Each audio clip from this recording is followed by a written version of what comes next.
আসসালামু আলাইকুম। আমি কলিজা ভুনা করব আলু দিয়ে। কলিজা ছোট, ছোট করে কেটে সিদ্ধ করে নিয়েছি। আলু কেটে নিয়েছি। তেল গরম হয়েছে, পেঁয়াজ দিয়ে দেব। পেঁয়াজটা একটু নাড়াচাড়া করে তারপর আস্ত মশলা দিয়ে দিব। বড় এলাচ, ছোট এলাচ, দারচিনি, তেজপাতা। পেঁয়াজটা একটু ভাজা হয়ে গেছে। এখন আমি আদা, রসুন, জিরা বাটা দিয়ে দিন, লবণ। মশলাটা একটু সুন্দর করে ভেজে নিব যেন কাঁচা গন্ধটা না থাকে। মশলা ভাজা হয়ে গেছে, অল্প একটু পানি দিয়ে দিব। হলুদ, মরিচ, ধনিয়া গুঁড়া দিয়ে দিলাম। মশলাটা এখন ভালো করে কষিয়ে নিব। মশলা কষানো হয়ে গেছে।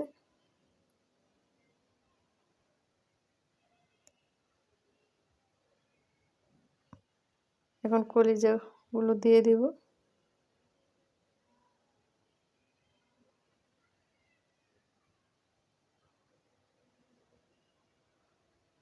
কলিজাটা ভালো করে কষিয়ে নিব, না হলে গন্ধ থাকবে।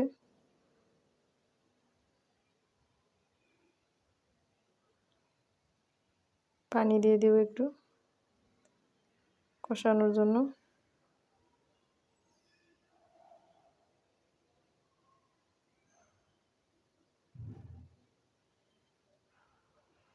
ঢেকে দিব।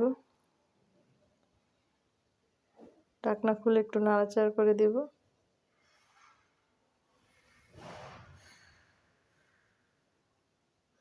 এখন আলু দিয়ে দিব। আলু দিয়ে ভালো করে কষিয়ে নেব।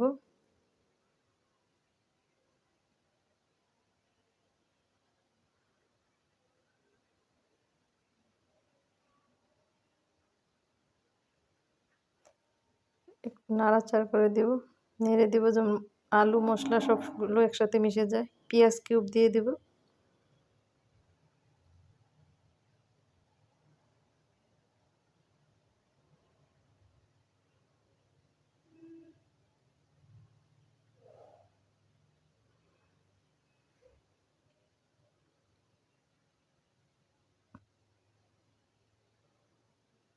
সুন্দর করে কষানো হয়ে গেছে।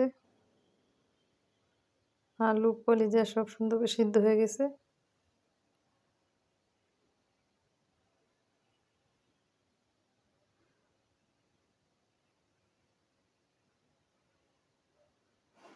পরিমাণ মতো একটু ঝোল দিয়ে দেব।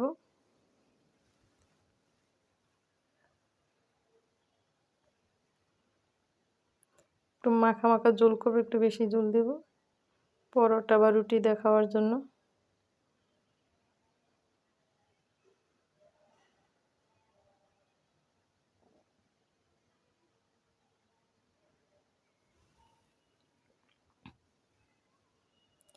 ঢেকে দেব।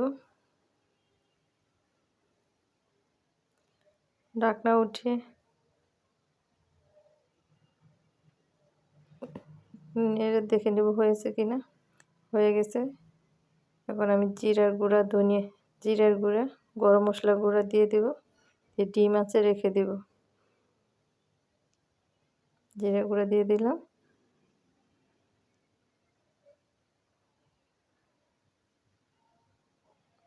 গরম মশলা গুঁড়া দিয়ে দিলাম। আমার রান্না হয়ে গেছে। আসসালামু আলাইকুম, ভালো থাকবেন সবাই।